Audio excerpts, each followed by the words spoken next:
अस्सलाम वालेकुम वरहमतुल्लाहि वबरकातुहू। दोस्तों आज 23 अगस्त है। सऊदी अरब की फटाफट खबरें। मैं हूं साकिब मिर्ज़ा, आप देख रहे हैं गल्फ लाइफ हिंदी। और जो कमेंट का सिलसिला बीते दिन शुरू किया था तो उसके लिए बहुत सारी प्रॉब्लम खड़ी हो गई है, क्योंकि हर बंदा चाह रहा है कि उसके कमेंट जो है वीडियो के अंदर शामिल हो, जबकि मेरा मकसद ऐसा नहीं था। मैं मैक्सिमम 5 कमेंट शामिल करने वाला था ऐसी, यानी जो सबके काम की हों, लेकिन शायद वो नहीं हो पाएगा, क्योंकि सबकी यही मर्ज़ी है कि हमारी कमेंट वीडियो में शामिल हो और हमारा नाम जो है वीडियो में मोबाइल की स्क्रीन पर देखने को मिले। तो उसके लिए सॉरी भाई, ऐसा पॉसिबल नहीं है। इसलिए मैंने कमेंट का सिलसिला एक दिन शुरू करके ही बंद कर दिया है। बाकी कमेंट्स का आपको रिप्लाई मिलते रहेंगे। सऊदी अरब पर यमन की तरफ से हौसियों ने फिर से हमला करने की कोशिश की है। बीते दिन यानी शनिवार की शाम को ड्रोन के जरिए एक हमला हुआ है, जिससे सऊदी अरब के साउथ वाले इलाकों को निशाना बनाने की कोशिश की गई। साथ ही बैलिस्टिक मिसाइल से जाजान की तरफ दागा गया था, लेकिन सऊदी आर्मी ने मौके पर ही कार्रवाई करते हुए दोनों हमले को नाकाम बना दिया। यानी हवा के अंदर ही दोनों हमले को नाकाम बना दिया गया है सऊदी आर्मी की तरफ से। यानी जो सऊदी अरब की ज्वाइंट फोर्स है यमन के साथ जो मिलकर काम कर रही है, उसके प्रवक्ता कर्नल तुर्की अल मालिकी ने ये जानकारी सऊदी प्रेस एजेंसी के हवाले से दी है कि इन दोनों हमले से किसी भी तरह का कोई नुकसान नहीं हुआ है। मौके पर पहुंचने से पहले ही दोनों हमले नाकाम बना दिए गए। सऊदी मिनिस्ट्री ऑफ कॉमर्स के प्रवक्ता अब्दुल रहमान अल हुसैन ने कहा कि सऊदी अरब में अजनबियों को अपने नाम से कारोबार कराने में औरतें सबसे आगे है। एक सर्वे किया गया है, यानी एक रिपोर्ट खुफिया तैयार की गई है, जिसमें पता लगाया गया है कि जो अजनबी कारोबार कर रहे हैं सऊदी अरब के अंदर, जो बड़े बड़े कारोबार करते हैं, जैसे बकाले से लेकर और भी काफ़ी बड़े बड़े कारोबार है, तो उनमें खासकर किन किन लोगों का हाथ है। तो जानकारी के मुताबिक ये खबर निकल कर आई है कि लाइसेंस देने के मामले में औरतें अव्वल है, यानी औरतें सबसे आगे हैं। साथ ही आपको बता दें कि मिनिस्ट्री ऑफ कॉमर्स की तरफ से ये अपील की गई सऊदी औरतों से कि जिन्होंने बिजनेस के लिए अपने लाइसेंस लिया है वो अपने बिजनेस को अपने हाथ में ले और अपनी जिम्मेदारी समझे। देश की भी भलाई है उसमें और उनकी भी भलाई है। बाकी कार्रवाई का सिलसिला जारी है। अगर पकड़ धकड़ में आ जाते हैं ऐसे लोग तो सऊदी के ऊपर भी कार्रवाई होगी और फिर अजनबी के ऊपर भी होगी। सऊदी अरब में पढ़ाई के हवाले से बताया जा रहा है कि 30 तारीख से ऑनलाइन जो है पढ़ाई शुरू हो रही है, लेकिन ऑनलाइन का सिलसिला 7 हफ्ते तक जारी रहेगा। इसी बीच एक नई खबर ये निकल कर आ गई है। जो हेल्थ मिनिस्टर है डॉक्टर तौफीक अल रबिया, उन्होंने कहा कि ऑनलाइन पढ़ाई का सिलसिला कोरोना की वैक्सीन आने तक जारी रहेगा। यानी 7 हफ्तों से ज़्यादा ऑनलाइन पढ़ाई की उम्मीद अब बन गई है। और वैक्सीन आने की जो तारीख बताई जा रही है, यानी तारीख कोई क्लियर नहीं है, इस साल के अंत तक यानी साल 2020 के आखिर तक सऊदी अरब के अंदर वैक्सीन आ जाएगी, ऐसी उम्मीद बताई जा रही है। तो ऐसे में काफ़ी मुश्किल हो जाएगा उनके लिए जो स्कूल खुलने के इंतज़ार में थे, यानी जो बच्चों को स्कूल में छोड़ते हैं, क्योंकि उनके सैलरी लगातार कट रही। कमेंट के माध्यम से आपसे हमें जानकारी मिलती है 7 हफ्ते पहले बताए गए थे, लेकिन आगे जो है और ज़्यादा लंबा टाइम यहाँ पर देखने मिल रहा है। लेकिन इसके बाद भी अगर कोई अपडेट आगे आती है बीच में निकल कर तो आपसे बताया जाएगा।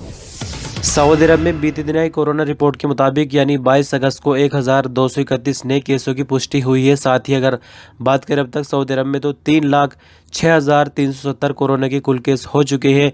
बीते दिन आई रिपोर्ट के मुताबिक ही 1,374 लोग कोरोना से ठीक हुए हैं।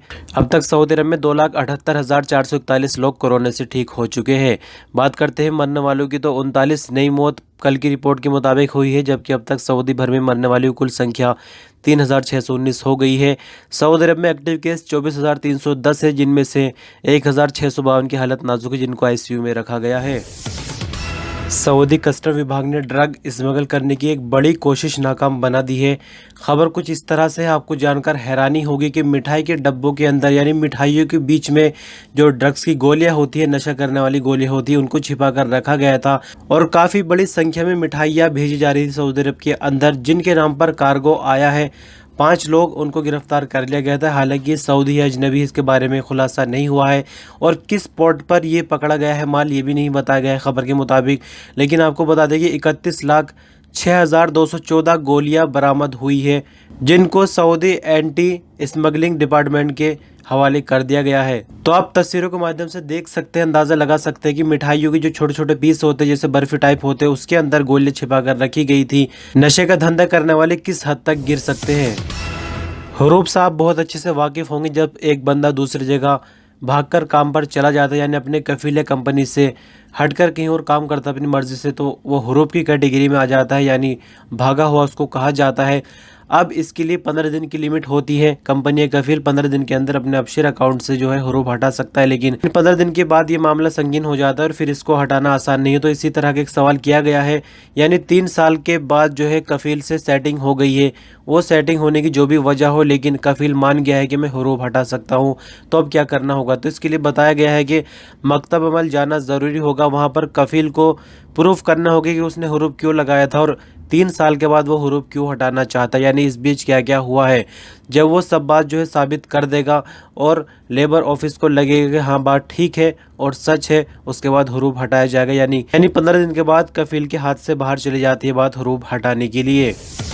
और 9 बिजनेस सेक्टर जिनके बारे में मैंने पहले ही बताया कि 1 मुहर्रम से वहां पर 70% सौदेशन होनी है, उन पर चेकिंग का सिलसिला शुरू हो गया है। अगर रियाज रीजन की बात करें तो 168 दौरे किए गए हैं। इस दौरान 7 चालान हुए हैं, जबकि 111 दुकानों और शॉपिंग सेंटर को जो है नोटिस जारी करके छोड़ दिया गया है। सऊदी मिनिस्ट्री ऑफ लेबर का कहना है कि 70% सौदेशन के फैसले के बाद सऊदी मार्केट में 25,000 से ज़्यादा सऊदियों को रोजगार के मौके मिलेंगे, ऐसी उम्मीद लगाई जा रही है। आपको फिर से बता दें कि वो कौन कौन से सेक्टर है जहां पर 70% सौदेशन हुई है।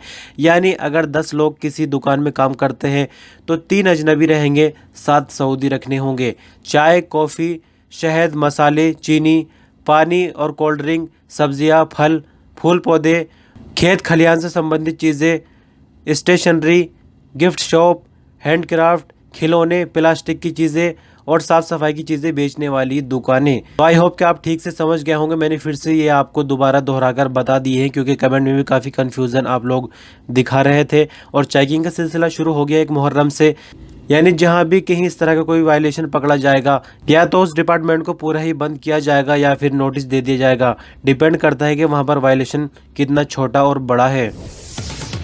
अमेरिका की यूनिवर्सिटी से इंफॉर्मेशन टेक्नोलॉजी मास्टर की डिग्री होल्डर सऊदी एक लड़के ने अबहा के अंदर एक चाय की दुकान खोल ली है, जिसकी वीडियो सोशल मीडिया पर वायरल हो गई और फ़ौरन मिनिस्ट्री ऑफ लेबर में इसका नोटिस लिया और उसको बताया कि जल्द से जल्द आप मिनिस्ट्री ऑफ लेबर के दफ्तर पहुंचे, आपकी नौकरी का इंतज़ाम किया जाएगा। सऊदी शहरी अब्दुल लतीफ़ अल जरफान ने एक चाय की दुकान अबहा के अंदर लगाई थी। रोजगार न होने की वजह से किसी ने उसकी वीडियो बनाकर सोशल मीडिया पर अपलोड कर दी और फौरन मिनिस्ट्री ऑफ लेबर ने इसका नोटिस लिया है। साथ ही दूसरी तरफ से ये खबर निकल कर आ रही है कि रियाज बैंक ने अब्दुल लतीफ़ जरफान से कहा कि हमारे यहाँ आपकी नौकरी पक्की हो चुकी है, जितनी जल्दी हो सके बैंक से कॉन्टैक्ट करें अपना रिज्यूम लेकर, यानी इंटरव्यू होना है उसके बाद आप नौकरी कर सकते हैं रियाज बैंक में। तो इस तरह की ये खबर थी। आप देख सकते हैं डिग्री या नॉलेज या पढ़ाई हो कभी भी काम आ सकती है, यानी आपको तैयारी रखनी है, किस्मत कभी भी चमक सकती है।